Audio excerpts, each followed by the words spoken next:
ജാബിർ ഉസ്താദ് അവറുകൾ, മറ്റു പ്രിയപ്പെട്ട ഉസ്താദുമാർ, ഹൃദയധന്യരായ നാട്ടുകാർ, ഉമ്മബെങ്ങന്മാർ, അള്ളാഹുവിൻ്റെ മഹത്തായ അനുഗ്രഹം കൊണ്ട് മഹനീയരായ ഒരു വ്യക്തിത്വത്തെ പരാമർശിക്കാനാണ് നമ്മളിവിടെ ഒരുമിച്ച് കൂടിയത്. ഇത് നമ്മുടെ മീസാനിൽ കനമുള്ള അമലായി അള്ളാഹു കബൂൽ ചെയ്യുമാറാവട്ടെ. മഹത്തുക്കളെ അനുസ്മരിക്കുന്നത് മൂലം അവസാനം നന്നായി മരിക്കാൻ കാരണമാകുമെന്ന് മഹത്തുക്കൾ പറയുന്നുണ്ട്. അവരുടെ ആ ഒരു രീതിയിലുള്ള മരണം റബ്ബ് നമുക്ക് പ്രദാനം ചെയ്യുമാറാവട്ടെ. അസ്ഹാബുൽ കഹ്ഫിൻ്റെ നായ മഹത്തുക്കളെ സ്നേഹിച്ചത് കൊണ്ട് രക്ഷപ്പെട്ടതുപോലെ നമുക്കും രക്ഷപ്പെടാൻ ഈ വേദി ഒരു തൗഫീഖായി അള്ളാഹു നമ്മിൽ നിന്ന് കബൂൽ ചെയ്യുമാറാവട്ടെ. മഹാനായ കമ്മ മുസ്ലിയാർ വഫാത്തായി 62 വർഷം പിന്നിടുകയാണ്. ഈ ഒരു കാലയളവിൽ മഹാനവറുകളെ അനുസ്മരിക്കുമ്പോൾ പ്രധാനമായും നമുക്ക് അവരുടെ ജീവിതത്തിൽ നിന്ന് മനസ്സിലാക്കാൻ കഴിയുന്നത്, നമ്മുടെ ഈ നാട്ടിൽ 30 വർഷത്തിലേറെ കാലം ദീനീ ഖിദ്മയിൽ നിറഞ്ഞു നിന്നും, ദീനീ ഖിദ്മ എന്ന് പറഞ്ഞാൽ ഫൈനൽ ഇഷ്തിഗാല ബിൽ ഇൽമി മിൻ അഫ്ളലി ത്വാഅത്ത് വഔലാ മാ ഉൻഫിഖത ഫീഹി നഫായിസ് ലൗഖാത്ത്. ഒരു മനുഷ്യൻ അവൻ്റെ സമയം വിനിയോഗിക്കുന്നതിൽ ഏറ്റവും കൂടുതൽ പ്രതിഫലാർഹമായ ഒരു കർമ്മമാണ് വിജ്ഞാനം പഠിക്കുക, അത് മറ്റുള്ളവർക്ക് പഠിപ്പിച്ചു കൊടുക്കുക എന്നുള്ളത്. അഥവാ തഅല്ലുമുൽ ബാബി മിൻ ഇൽമിൻ ലഹു ഫളലുൻ അലാ മിഅത്തി റുകൈഅത്തി നാഫില. ഒരു ഇച്ചിരി സമയം ഇൽമിന് വേണ്ടി പഠിപ്പിക്കാനോ പഠിക്കാനോ അള്ളാഹുവിനെ ഓർത്ത് ഇൽമ് പഠിക്കാനോ പഠിപ്പിക്കാനോ ഒരു ഇച്ചിരി സമയം കണ്ടെത്തിയാൽ 100 റക്അത്ത് സുന്നത്ത് നിസ്കരിച്ചതിലേറെ പ്രതിഫലമുണ്ട് എന്ന് മഹത്തുക്കൾ നമ്മെ പഠിപ്പിക്കുകയാണ്. അങ്ങനെയുള്ള ഒരു ജീവിതം 30 വർഷക്കാലം നമ്മുടെ ഈ മണ്ണിൽ ജീവിച്ചു പോയ അനുഗ്രഹീതമായ ഒരു വ്യക്തിത്വത്തെ നമ്മൾ പരാമർശിക്കുന്നത് അവരുടെ ഉന്നതിക്ക് വേണ്ടിയല്ല, നമ്മുടെ ആഖിറത്ത് നന്നാവാനാണ് എന്നുള്ള ഒരു നിയ്യത്ത് വെച്ചാണ് എൻ്റെയും നിങ്ങളുടെയും ഈ സമയം വിനിയോഗിക്കേണ്ടത് എന്ന് പ്രധാനമായി ഉണർത്തുകയാണ്. മഹാനായ വല്ലാർ കമ്മ മുസ്ലിയാരെ സംബന്ധിച്ചിടത്തോളം അവർ AD 1880 ജനിക്കുന്നത്. അവരെക്കുറിച്ച് കല്ലൂർ അബൂബക്കർ മുസ്ലിയാർ എന്ന പേരിൽ പ്രസിദ്ധരായ വല്ലാർ കമ്മ മുസ്ലിയാർക്ക് ശേഷം നമ്മുടെ പള്ളിയിൽ ദർസ് നടത്തിയ മഹാനായ പണ്ഡിതൻ എഴുതിയ ആ ഒരു മർദിയത്തിൽ നിന്നാണ് കൃത്യമായി രേഖപ്പെടുത്തപ്പെട്ട ഒരു ചരിത്രം നമുക്ക് വായിക്കാൻ കഴിയുന്നത്. നമ്മുടെ കാരണവന്മാർ അഥവാ 60 വർഷങ്ങൾക്ക് മുമ്പ് ഓർമ്മയുള്ള നമ്മുടെ നാട്ടിലെ അവരോട് ബന്ധപ്പെട്ട ഒരു സമൂഹം നമ്മുടെ നാട്ടിൽ വളരെ തുലവും വിരളമാണ് ഇപ്പോൾ ജീവിച്ചിരിക്കുന്നവർ. ഇവരിൽ നിന്നും കഴിഞ്ഞ ഒരു തലമുറയിൽ നിന്നും ശേഖരിച്ച അല്പം ചില വിവരങ്ങൾ മാത്രമാണ് ഈ വേദിയിൽ അവരുടെ പഠനങ്ങളുടെ ഭാഗമായി അവരുടെ ജീവിതത്തെ പ്രതിപാദിക്കുന്ന തരത്തിൽ നമുക്ക് പരാമർശിക്കാനുള്ളത്. അഥവാ സുഹദിലും അവരുടെ ജീവിതം ഇങ്ങനെ കൃത്യമായി ആവിഷ്കരിച്ചാൽ തസവ്വുഫിന്റെ മത പഠന ശാഖകളുടെ മുഴുവൻ മേഖലകളിലും അവരുടെ ഇടപെടൽ നമുക്ക് കാണാൻ കഴിയും. അവരുടെ കിതാബുകൾ, അവർ ടിപ്പണി ചെയ്ത, അവർ വിശദീകരിച്ച ഗ്രന്ഥങ്ങൾ ഇന്നും സൂക്ഷിച്ചിരിപ്പുണ്ട്. ആ ഗ്രന്ഥങ്ങളിലൊക്കെ അവർ രചിച്ച പഠനങ്ങൾ, അവർ നേടിയെടുത്ത പരിജ്ഞാനങ്ങൾ കൃത്യമായി നമുക്ക് മനസ്സിലാക്കാൻ കഴിയുന്നുണ്ട്. അഥവാ 1880 ബഹുമാനപ്പെട്ടവരുടെ ജനനം വരുന്നത്. 1880 എന്ന് പറഞ്ഞാൽ 1886 കേരളത്തിലെ പള്ളി ദർസിന്റെ നവോത്ഥാന നായകനായ ബഹുമാനപ്പെട്ട ചാലിലകത്ത് കുഞ്ഞഹമ്മദ് ഹാജി ജനിക്കുന്നത്. ആ ഒരു കാലയളവിന് പ്രത്യേകമായ ഒരു ചരിത്ര പ്രാധാന്യമുള്ള ഒരു കാലയളവാണ് 1880 എന്ന് പറഞ്ഞാൽ. അഥവാ ചാലിലകത്ത് ജനിച്ചു പോയ ആ ഒരു നാട്, ചാലിലകത്ത് ജനിച്ചു പോയ ഒരു സാഹചര്യം എന്ന് പറയുന്നത് മഹാനവറുകള് മുത്തുപ്പേട്ടയിൽ നിന്ന് ഷെയ്ഖ് അഹമ്മദിൽ അദ്റമി എന്ന് പറയുന്ന ആതിര പട്ടണത്തിലെ ബഹുമാനപ്പെട്ട അഹമ്മദ് എന്ന് പറയുന്ന ഒരു മഹാനിൽ നിന്ന് റിസാലത്തുൽ മാറദീനിയ പാരായണം ചെയ്യുകയും, അഥവാ നമ്മുടെ തിബില, നമ്മുടെ പള്ളികളിലേക്ക് തിബില നിർണ്ണയിക്കുന്ന പഠന ശാഖയാണ് ഈ ഫലക് ഗോളശാസ്ത്രം. ആ ഗോളശാസ്ത്രത്തിന്റെ ഏറ്റവും പ്രധാനപ്പെട്ട ഒരു കിതാബാണ് റിസാലത്തുൽ മാറദീനിയ. ആ റിസാലത്തുൽ മാറദീനിയ ബഹുമാനപ്പെട്ട ചാലിലകത്ത് കുഞ്ഞഹമ്മദ് ഹാജി മുത്തുപ്പേട്ടയിൽ നിന്ന് പാരായണം ചെയ്യുകയും, അങ്ങനെ അവർ കേരളത്തിൽ വന്ന് പുളിക്കൽ ദർസ് നടത്തിക്കൊണ്ടിരിക്കുന്ന സാഹചര്യത്തിൽ കേരളത്തിലെ ആ കാലഘട്ടത്തിലെ പള്ളികളിലെ തിബിലയെ കുറിച്ച് പഠനം നടത്തുകയും, അങ്ങനെ ഐനുൽ തിബില, ജിഹത്തുൽ തിബില എന്ന പേരിൽ സംവാദങ്ങൾ നടന്ന ഒരു കാലഘട്ടമായിരുന്നു അത്. 1890 കാലഘട്ടങ്ങളിലാണ് ആ സംവാദങ്ങൾ നടക്കുന്നത്. ആദ്യകാലത്ത് പുളിക്കൽ സംവാദം നടന്നു. പിന്നീട് ബഹുമാനപ്പെട്ട ആ കാലഘട്ടത്തിൽ ഇബ്ൻ ഹജർ അൽ ഹൈതമി എന്ന പേരിൽ അറിയപ്പെട്ടിരുന്ന വെളിയങ്കോട് കുട്യാമ മുസ്ലിയാരും, അതുപോലെ തന്നെ ഞാൻ നേരത്തെ സൂചിപ്പിച്ച ചാലിലകത്ത് കുഞ്ഞഹമ്മദ് ഹാജിയും അവരുടെ ശിഷ്യനായ പുതിയ അബ്ദുറഹ്മാൻ മുസ്ലിയാരും ഒരു പക്ഷത്തും കുട്യാമ മുസ്ലിയാരും അവരുടെ വലിയ ശിഷ്യ സമ്പത്തും മറുപക്ഷത്തും ഇരുന്നു കൊണ്ടാണ് ഈ തിബില സംവാദങ്ങൾ നടക്കുന്നത്. ആ സംവാദങ്ങളിൽ അഥവാ സംവാദത്തിന്റെ ആകത്തുക തിബില കഅബയുടെ ഭാഗത്തേക്ക് മുന്നിട്ടാൽ മതിയോ, അല്ലെങ്കിൽ കഅബയുടെ തടിയിലേക്ക് തന്നെ മുന്നിടണോ എന്നതായിരുന്നു ആ ചർച്ചയുടെ ഭാഗം. അതിന്റെ ഭാഗത്ത് ഈ ചാലിലകത്തിന്റെ ഉസ്താദ് കൂടിയാണ് കുട്യാമ മുസ്ലിയാർ. അപ്പൊ കുട്യാമ മുസ്ലിയാരെ അവരുടെ ഭാഗം തവാദുഇന്റെ ഭാഗമായി തന്റെ ഉസ്താദിനെ ഞാൻ തോൽപ്പിക്കുന്നില്ല എന്ന രീതിയിൽ ചാലിലകത്ത് ആ ഒരു വാദങ്ങൾ ഉസ്താദിനെ അംഗീകരിച്ചു കൊടുക്കുകയും, അങ്ങനെ ജിഹത്തുൽ ഖിബ്ല കഅബയുടെ ഭാഗത്തേക്ക് മുന്നിട്ടാൽ മതി എന്നുള്ള ഒരു പഠനം നടക്കുകയും, എന്നിട്ട് പിൽക്കാലഘട്ടത്തിൽ ഐനുൽ ഖിബ്ല തന്നെ അഥവാ കഅബയിലേക്ക് അഥവാ കോഴിക്കോട് നിന്ന് 22 ഡിഗ്രി വടക്ക് പടിഞ്ഞാറ് ഭാഗത്തേക്ക് തിരിഞ്ഞാലാണ് കഅബയിലെത്തുക എന്നുള്ള ഒരു ഘടന ചാലിലകത്ത് കണ്ടെത്തിയ അതിന്റെ ഭാഗമായിട്ടാണ് നമ്മുടെ ഈ നാടുകളിലെല്ലാം പള്ളികൾ, ഈവൻ പൊന്നാനി പള്ളിയിൽ വരെ കഅബയിൽ ചെറിയ മാറ്റമുണ്ടെന്നൊക്കെ ചാലിലകത്തിന്റെ അദ്ദഅവ എന്ന ഗ്രന്ഥങ്ങളിലൊക്കെ നമുക്ക് കാണാൻ കഴിയും. അങ്ങനെ ചരിത്രങ്ങളിൽ അങ്ങനെയുള്ള ഒരു വിവാദങ്ങൾ നടന്ന കാലഘട്ടങ്ങളിൽ നമ്മുടെയൊക്കെ പരിസര പള്ളികളിൽ ഫലക് അഥവാ ഗോളശാസ്ത്രത്തിന്റെ റിസാല പൂർണ്ണമായും പഠിപ്പിക്കണം എന്ന് നമ്മുടെ ആ കാലഘട്ടത്തിലെ പണ്ഡിതന്മാർ തീരുമാനിച്ചു. അങ്ങനെ ഈ ഏരിയകളിലെല്ലാം റിസാല പഠിപ്പിക്കുകയും, അങ്ങനെ നമ്മുടെ ഏരിയകളിലെ പള്ളികളെല്ലാം കൃത്യമായി തിബിലയുടെ ഭാഗമായി കൊണ്ടുവന്നത് ബഹുമാനപ്പെട്ട പല്ലാർക്കൽ മുസ്ലിയാരാണ്. ഇതൊക്കെ അവിടുത്തെ മർസിയത്തിൽ ബഹുമാനപ്പെട്ട കല്ലൂർ അബൂബക്കർ മുസ്ലിയാർ കൃത്യമായി പരിചയപ്പെടുത്തുന്നുണ്ട്. അഥവാ വളരെ സൗമ്യമായി ജീവിച്ച് നമുക്കിടയിൽ സുന്ദരമായി വളരെ ഒരു സൗണ്ട്ലെസ്സായി നിശബ്ദ സേവകനായി പ്രവർത്തിക്കുകയും നമ്മുടെ ഇടയിൽ നടത്തിയ വിശാലമായ ഒരു നവോത്ഥാനം ഈ ഫലക്കിന്റെ ഗോളശാസ്ത്ര പഠനത്തിന്റെ ഭാഗമായി പല്ലാർക്കൽ മുസ്ലിയാരുടെ ജീവിതത്തിൽ നമുക്ക് വായിക്കാൻ കഴിയുന്നുണ്ട്.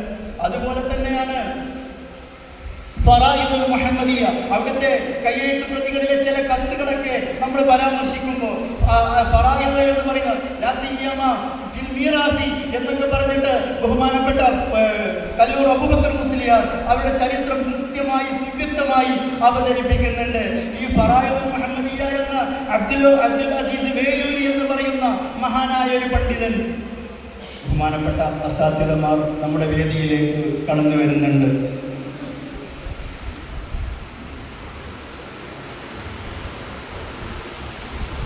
ഏരിയകളിലെല്ലാം ഗോളശാസ്ത്രം നമ്മുടെ ഏരിയകളിലെല്ലാം പഠനം നടത്തുകയും, അങ്ങനെ റിസാല നമ്മുടെ നാടുകളിലെ ഖാദിമാർക്കും മുദരിസുമാർക്കുമൊക്കെ പരിചയപ്പെടുത്തി കൊടുക്കാനും പഠിപ്പിച്ചു കൊടുക്കാനും ആ ചാലിലകത്ത് കുഞ്ഞഹമ്മദ് ഹാജിയുടെ ആ കിബില കുട്യാം ഉസ്താദിന്റെയും ഇടയിലുള്ള കിബില സംവാദത്തിന്റെ കാലത്ത് നമ്മുടെ പല്ലാർക്കൽ ഉസ്താദായിരുന്നു നമ്മുടെ ഏരിയകളിലെല്ലാം ഈ ഫലക് പരിചയപ്പെടുത്തി കൊടുത്തത്. അതുപോലെ തന്നെ ഫറായിദുൽ മുഹമ്മദിയ എന്ന പേരിലുള്ള നമ്മുടെ ആ കാലഘട്ടത്തിൽ മഹല്ലിയുടെയൊക്കെ ആദ്യ ഭാഗങ്ങൾ, മഹല്ലിയിലെ ഫറായിദ് പഠിക്കുന്നതിന് മുമ്പ് അഥവാ അനന്തരാവകാശ ശാസ്ത്രങ്ങളെ കൃത്യമായി പഠിക്കുന്നതിന് മുമ്പ് നമ്മുടെ പള്ളി ദർസുകളിൽ പഠനം നടത്തിയിരുന്ന ഒരു ഗ്രന്ഥമായിരുന്നു അബ്ദുൽ അസീസ് അൽ വേലൂരിയുടെ അൽ ഫറായിദുൽ മുഹമ്മദിയ്യ എന്ന ഗ്രന്ഥം. ഈ ഫറായിദുൽ മുഹമ്മദിയയിലെ റബിൽ അർഹാമിന്റെ മസ്അല പറയുന്നിടത്ത് ചില വിവാദങ്ങൾ ഉണ്ടായി. അഥവാ ബഹുമാനപ്പെട്ട അൽ ഫഖീഹ് വെള്ളിയാമ്പുറം സയ്യിദ് അലി ഉസ്താദ് അവറുകൾ പറവണ്ണയിലുള്ള ഒരു കുടുംബത്തിന്, ഒരു മക്കളൊക്കെ മരിച്ചുപോയ കുടുംബങ്ങളില്ലാത്ത ഒരു കുടുംബത്തിന് അനന്തര സ്വത്ത് കിട്ടും എന്ന ഒരു ഫത്വ കൊടുത്തപ്പോൾ പറവണ്ണ ഉസ്താദ് അവറുകൾ അത് കിട്ടുകയില്ല എന്ന് ഫത്വ കൊടുക്കുകയും അങ്ങനെ സയ്യിദ് അലി ഉസ്താദ് തന്റെ ഉസ്താദായ ബഹുമാനപ്പെട്ട കരിങ്കപ്പാറ മുഹമ്മദ് ഉസ്താദിന്റെ അടുത്ത് വരികയും അങ്ങനെ ആ കാലഘട്ടത്തിൽ ഫറായിദുൽ മുഹമ്മദിയയുടെ പേരിൽ, ഫറായിദുൽ മുഹമ്മദിയയിലെ ഈ ഒരു മസ്അലക്ക് പേരിൽ തർക്കങ്ങളുണ്ടായ സാഹചര്യങ്ങളിൽ അതിനെക്കുറിച്ച് കേരളത്തിൽ മുഴുവൻ പണ്ഡിതന്മാർക്കിടയിൽ ചർച്ച നടന്ന ഒരു കാലഘട്ടമായിരുന്നു. ആ കാലഘട്ടത്തിൽ വിവിധ ഗ്രന്ഥങ്ങൾ ഫറായിദുൽ മുഹമ്മദിയയിലെ റബീൽ അർഹാമിന്റെ ഈ മസ്അലകൾക്കെതിരെ തത്വീൽ ഔഹാം, അതുപോലെ തന്നെ ദഫ്ഉൽ ഔഹാം എന്ന പേരിൽ ബഹുമാനപ്പെട്ട വൈലത്തൂർ ബാവ മുസ്ലിയാർ അടക്കമുള്ള നിരവധി പണ്ഡിത മഹത്തുക്കൾ അൽ ഫറായിദുൽ മുഹമ്മദിയയുടെ ഈ മസ്അലയെ വ്യാഖ്യാനിക്കുന്ന തരത്തിലുള്ള ശർഹുകളും ഹാഷികളും എഴുതിയത് ചരിത്രത്തിലുണ്ട്. ബഹുമാനപ്പെട്ട പല്ലാർ കമ്മുസ്താദിന്റെ രചനകളുടെ കൂട്ടത്തിൽ നമ്മൾ ഈ മസ്അലകളെ കുറിച്ചുള്ള വിശാലമായ പഠനങ്ങൾ നമ്മൾ കണ്ടു. പല പണ്ഡിതന്മാരും എഴുതി ചോദിച്ചതും ഈ റബീൽ അർഹാമിന്റെ മസ്അല വിവാദമായിട്ടുണ്ടല്ലോ ഉസ്താദ് അവർകളെ, നിങ്ങൾ ഞങ്ങൾക്ക് ഫത്വ തരൂ എന്ന് പറഞ്ഞപ്പോൾ അവിടെ ഏറ്റവും കൂടുതൽ അസഹായത് മഹല്ലിയുടെ അഭിപ്രായമാണ്, ഇത് അച്ചടിപ്പിശകാണ് എന്ന് ഉസ്താദ് അവർകൾ മറുപടി കൊടുത്തത് അവിടുത്തെ കയ്യെഴുത്ത് പ്രതികളിൽ നമുക്ക് കാണാൻ കഴിയുന്നുണ്ട്. അതുപോലെ തന്നെ ഖുലാസത്തുൽ ഹിസാബ്, ഗണിതശാസ്ത്രങ്ങളിലെ നമുക്കറിയാം, ഈ ഇപ്പോൾ പുതിയ കാലത്ത് നമ്മളൊക്കെ ഖുലാസത്തുൽ ഹിസാബൊക്കെ നമ്മളൊക്കെ സ്കൂളുകളിൽ പഠിക്കുമ്പോൾ അഥവാ BSc മാത്സും മറ്റുള്ള നമ്മുടെയൊക്കെ വിദ്യാർത്ഥികൾ പഠിക്കുമ്പോൾ കണക്കിൻ്റെയൊക്കെ ഒരു 0.5 വരെയാണ് പൊതുവെ കണക്ക് കൂട്ടി വരാറുള്ളത്. എന്നാൽ ഖുലാസത്തുൽ ഹിസാബ് പഠിച്ച പണ്ഡിത പ്രതിഭകൾക്കറിയാം കണക്കിൽ അശേഷം അവശേഷിക്കാത്ത തരത്തിൽ കൃത്യമായ അവലോകനങ്ങളും അതിനെ പൂർണ്ണമായ സിസ്റ്റങ്ങളില്ലാതെ ഹരിക്കാനും സിസ്റ്റങ്ങളില്ലാതെ ഗുണിക്കാനും അങ്ങനെ 9ന്റെയും മറ്റേ ലെസ് ചെയ്തുകൊണ്ടൊക്കെയുള്ള വിവിധ പഠന മെത്തേഡുകൾ വളരെ സുവ്യക്തമായി പരിചയപ്പെടുത്തിയ ഒരു ഗ്രന്ഥമാണ് ഷെയ്ഖ് ബഹായിയുടെ ഖുലാസത്തുൽ ഹിസാബ് എന്ന് പറയുന്ന കിതാബ്. ഈ കിതാബിനെ വളരെ അവഗാഹത്തോടുകൂടി നമ്മുടെ നാടുകളിലെ മതവിദ്യാർത്ഥികളായ മുത്തഅല്ലിമുകൾക്ക് പഠിപ്പിച്ചു കൊടുത്തിരുന്നു. അതിനൊക്കെ വക്കത്ത് അവരെഴുതിയ ബഹുമാനപ്പെട്ട പല്ലാർ കമ്മു മുസ്ലിയാർ എഴുതിയ കണക്ക് കൂട്ടിയ വിവിധ പോസ്റ്റ് കാർഡുകളും വിവിധ പേപ്പറുകളും അവിടുത്തെ കയ്യെഴുത്ത് പ്രതികളിൽ നമുക്ക് കാണാൻ കഴിയുന്നുണ്ട്. ഇങ്ങനെ ഗണിതശാസ്ത്രത്തിലും ഗോളശാസ്ത്രത്തിലും അതുപോലെ തന്നെ മീറാത്തിലും ഫറായിദിലും ഇങ്ങനെയുള്ള അനന്തരാവകാശ ശാസ്ത്രങ്ങളിൽ പൊതുവെ പണ്ഡിതന്മാർക്കൊക്കെ അല്പം പരിചയക്കുറവുള്ള പഠന ശാഖകളിലാണ് പല്ലാർ കമ്മു മുസ്ലിയാർ തന്റെ പ്രാവീണ്യം അടയാളപ്പെടുത്തിയത്. നമ്മുടെ ഈ നാട്ടിലെ ഹുമൂലിന്റെ ഹാലത്തിലായിരുന്നു ബഹുമാനപ്പെട്ടവരുണ്ടായിരുന്നത്. അഥവാ എന്നെ ആരും അറിയരുത്, എന്നെ ആരും ശ്രദ്ധിക്കരുത്, അങ്ങനെയുള്ള ആ ഒരു വിനയത്തിന്റെ ലോകത്ത് അവർ ജീവിച്ചതിനാലാണ് ഏറ്റവും ചുരുക്കത്തിൽ പറഞ്ഞാൽ നമ്മുടെ ഈ നാട്ടിൽ ഒതുങ്ങിക്കൂടിയതിനാലാണ് ഇത്രമേൽ പ്രതിഭയായ ഒരു പണ്ഡിതനെ ലോകം പരിചയപ്പെടാതെ പോയത് എന്ന് നാം ഓർക്കേണ്ടതുണ്ട്. അതുപോലെ തന്നെ ബീജഗണിതങ്ങൾ, ക്ഷേത്രഗണിതങ്ങൾ, നമ്മുടെയൊക്കെ സ്ഥലം നോക്കുമ്പോൾ ബിൽഡിംഗ് നിർമ്മാണം, നമ്മളൊക്കെ ഇപ്പോൾ ഹന്തസയുടെ ഭാഗമായി എഞ്ചിനീയറിംഗിന്റെ ഭാഗമായി നമ്മൾ പഠിക്കുന്ന മുഴുവൻ പഠനശാഖകളിലും കൃത്യമായ അവലോകനങ്ങൾ അവരുടെ കയ്യെഴുത്ത് പ്രതികളിലുണ്ട്. ഇങ്ങനെ നമ്മളൊക്കെ പുതിയ കാലത്ത് നമ്മളൊക്കെ പൊതുവെ അല്പമൊക്കെ നവോത്ഥാനം എന്ന പേരിലൊക്കെ ചില പുതിയ അടയാളപ്പെടുത്തലുകൾ ഭൗതിക ക്യാമ്പസുകളിൽ നിന്ന് ഡിഗ്രികളും PG ഒക്കെ പഠിക്കുമ്പോൾ അല്ലെങ്കിൽ മറ്റുള്ള പല പഠനശാലകളിലും PhD ഒക്കെ ചെയ്യുമ്പോൾ നമുക്കൊക്കെ ചില സമൂഹത്തിലൊക്കെ പഴയകാല ഉലമാക്കൾക്കൊന്നും ഒന്നും തിരിയില്ല, അവരൊന്നും നവോത്ഥാനത്തിന്റെ ആളുകളല്ല എന്ന രീതിയിലുള്ള അവലോകനങ്ങൾ പലപ്പോഴും ഉണ്ടാവാറുണ്ട്. അവര് ആ മഹാനായ പല്ലാർ കമ്മു മുസ്ലിയാർ അടക്കമുള്ള ആ കാലത്തെ പണ്ഡിത പ്രതിഭകളെ എന്ന് അറിയണം. അവർ പള്ളിയുടെ മൂലയിൽ ഇരുന്ന് ഇന്ന് യൂണിവേഴ്സിറ്റികളിൽ പഠിക്കുന്ന മുഴുവൻ ശാഖകളും കൃത്യമായി അവലോകനം ചെയ്ത സുന്ദരമായ ഒരു ചരിത്രം അവരുടെ ജീവിതത്തിൽ നമുക്ക് കാണാൻ കഴിയും. ഇങ്ങനെ മാത്രമല്ല, ബഹുമാനപ്പെട്ടവർ ആരംഭ റസൂലുള്ളാഹി സ്വല്ലല്ലാഹു അലൈഹി വസല്ലം തങ്ങളുടെ ഒരു കൃത്യമായ ഒരു ആഷിഖായിരുന്നു, ഒരു മാദിഹായിരുന്നു. ബഹുമാനപ്പെട്ടവരുടെ വിവിധ മദ്ഹിന്റെ കൃതികൾ നമ്മുടെ അവിടുത്തെ കുത്തുബ്ഖാനയിൽ ഉണ്ടായിരുന്നു. ബഹുമാനപ്പെട്ടവർ അൽ ഖസീദത്തുൽ വിത്രിയ എന്ന ബഹുമാനപ്പെട്ട ഖതീബുൽ ബഗ്ദാദി റളിയല്ലാഹു അൻഹുവിന്റെ അൽ ഖസീദത്തുൽ വിത്രിയക്ക് 3 ഇനം ശറഹ് ബഹുമാനപ്പെട്ടവർ എഴുതിയിട്ടുണ്ട്. അതെല്ലാം കയ്യെഴുത്ത് പ്രതികൾ കൊണ്ടാണ്. ഒരു കൃതിയിൽ ചില ദഅനെ കുറിച്ച്, ബഹുമാനപ്പെട്ട കണ്ണീരിനെ കുറിച്ച് ബഹുമാനപ്പെട്ട അല്ലാമ ശൈഖ് ബഗ്ദാദി റളിയല്ലാഹു അൻഹു പരാമർശിക്കുമ്പോൾ ആ കണ്ണീര് ഏതെല്ലാം കവിതകളിൽ ഹബീബിനെ വർണ്ണിക്കുന്ന ഏതെല്ലാം കവിതകളിൽ ഉണ്ട് എന്ന് ബഹുമാനപ്പെട്ടവർ ഇവിടെ പറയുന്നു. ഇതുപോലെ ചരിത്രത്തിൽ മുത്തുനബിയെ വർണ്ണിച്ച ഏതെല്ലാം പണ്ഡിതന്മാരുണ്ട് എന്നത് മഹാനവർ വിശേഷിപ്പിക്കുന്നു. അതിന്റെ നഹ്വിയായ ചർച്ചകൾ, അതിന്റെ ഖവായിദുകൾ, മഹബത്തിന്റെ വ്യത്യസ്തങ്ങളായ തലങ്ങൾ, എങ്ങനെയാണ് മഹബത്തിന്റെ സിയാദത്തിനുള്ള മാർഗങ്ങൾ എന്നിവ അവിടുത്തെ ഖസായിദുൽ വിത്രിയയിൽ ചർച്ച ചെയ്യുന്നുണ്ട്. മാത്രമല്ല അവിടുത്തെ വ്യത്യസ്തങ്ങളായ പഠനശാഖകൾ, അൽഫിയക്ക് ബഹുമാനപ്പെട്ടവര് അൽഫിയ നന്നാക്കിയത് നമുക്ക് അത്ഭുതത്തോടെ കാണാൻ കഴിയുകയുള്ളൂ. മഹാനായ ശൈഖ് പൊന്നാനി അഹ്മദ് പൊന്നാനി റളിയല്ലാഹു അൻഹു അടക്കമുള്ള മഹത്തുക്കൾ നന്നാക്കിയ ഹാഷിയ എഴുതിയ ഫത്ഹുൽ മുഈനാണ് നമ്മുടെ നാട്ടിൽ സുലഭമായിട്ടുള്ളത്. അവയുടെയൊക്കെ തുടക്കത്തിലാണ് നഹ്വിയായ ചർച്ചകൾ നമുക്ക് കാണുന്നത്, അഥവാ അവയുടെ തർക്കീബുകളൊക്കെ തുടക്കത്തിലാണ് നമുക്ക് കാണുന്നത്. എന്നാൽ ആദ്യം മുതൽ അവസാനം വരെ ഓരോ സെന്റൻസിനും തർക്കീബ് എഴുതി ഒമീറുകൾ മടക്കിയ സുന്ദരമായ ഒരു അൽഫിയ, അതുപോലെ തന്നെ ഫിഖ്ഹിലെ ഫത്ഹുൽ മുഈന്, ഉംദ അടക്കമുള്ള വ്യത്യസ്തങ്ങളായ കിതാബുകൾ ബഹുമാനപ്പെട്ടവർ അവിടുന്ന് പരാമർശിക്കുന്നുണ്ട്. അതുപോലെ തന്നെ ബഹുമാനപ്പെട്ടവരുടെ അദ്കിയയും അതുപോലെ തന്നെ ഇഹ്യയുമാണ് ബഹുമാനപ്പെട്ടവരുടെ ഫേവറേറ്റ് ഗ്രന്ഥമായി അവിടുത്തെ ചരിത്രത്തിൽ നമുക്ക് കാണാൻ കഴിയുന്നത്. അദ്കിയയിൽ ബഹുമാനപ്പെട്ടവരുടെ അദ്കിയയിൽ അദ്കിയയുടെ സൈഡിൽ ഇർഷാദിൽ പറഞ്ഞത്, അതുപോലെ തന്നെ മറ്റ് ഇഹ്യയിൽ പറഞ്ഞത്, അതൊക്കെ അവയുടെ സൈഡിലുണ്ട്. അഥവാ നമ്മുടെ ഈ ഉമ്മത്തിന് ഈ ഒരു പുതിയ കാലത്ത് നമുക്ക് ജീവിക്കാൻ കഴിയുന്നത് ആത്മീയമായ ഒരു വഴിയിലൂടെ മാത്രമേ നമുക്ക് സുന്ദരമായ ഒരു ജീവിത വഴി സൃഷ്ടിച്ചെടുക്കാൻ കഴിയുമെന്ന് ബഹുമാനപ്പെട്ട പല്ലാർ മുസ്ലിയാർ നമ്മെ പരിചയപ്പെടുത്തുകയാണ്. അദ്കിയയിലെ ഓരോ വരികളിലും അവിടുന്ന് എന്ന് പറഞ്ഞിട്ട് അവിടുന്ന് പറഞ്ഞ ഓരോ വരികളിലും അവിടുന്ന് ഇഹിയയിൽ നിന്ന് പ്രധാനപ്പെട്ടത് പറഞ്ഞതായ ഭാഗങ്ങളെല്ലാം അവിടുന്ന് പരാമർശിക്കുന്നുണ്ട്. അതുപോലെ തന്നെ ബഹുമാനപ്പെട്ട ഇമാം ഷായറാനി റളിയല്ലാഹു അൻഹുവിന്റെ യവാഖീത്ത് അടക്കമുള്ള വ്യത്യസ്തങ്ങളായ ഗ്രന്ഥങ്ങളുടെ അവലംബത്തോടു കൂടിയാണ് അദ്കിയയെ വിശദീകരിച്ചത്. അതുപോലെ തന്നെ അവിടുത്തെ ഇഹിയയിലെ ചില ഭാഗങ്ങൾ മാത്രമാണ് നമുക്ക് കാണാൻ കഴിയുന്നത്. ആ ഇഹിയയിലും ഇതുപോലെ കൃത്യമായ ഒരു മനുഷ്യന്റെ ഇഹപര ജീവിതത്തിലേക്ക് വേണ്ട സുന്ദരമായ ഒരു വഴി നമുക്ക് അവിടെ കാണാൻ കഴിയുന്നുണ്ട്.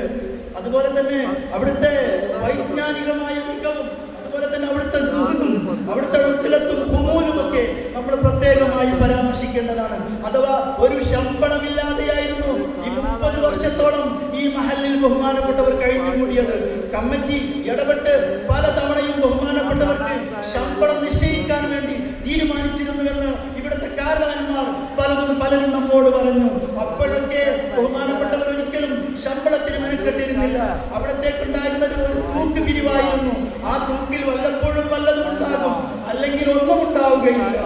പലപ്പോഴും ഭക്ഷണം ആരോടും ഒരു മനുഷ്യരോടും അവിടുന്ന് സഹായം തേടിയിരുന്നില്ല.